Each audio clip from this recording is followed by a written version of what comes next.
ավանդաբար օրինակ համաշխարհային թերթեր կան, որոնք նույնիսկ գոմ լալով հանդերձ հեղինակություն կբայրեն, որտեղ իրենք լրջորեն գոմ, այսինքն Le Monde չեզոք չէ, բայց մարդիկ Le Monde-ի գրածը լուրջ կառնեն, գիտեմ որ այնտեղ ստուկված են լուրերը, գնա մեկնաբանությունը քիչ մխնդիրը լալ, բայց New York Times-ը չեզոք դեր չէ, բանի մեջ, Ամերիկայի մեջ, կամ CNN գայանը չեզոք գայան չէ,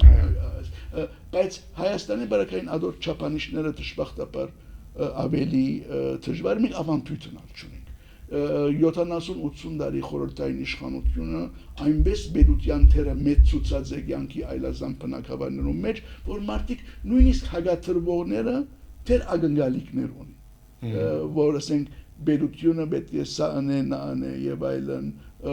եւ այդ իմաստով ադիգը դժվարացնե որ այսպես հանդարտ քննարկումներ ունենալու հնարավորություն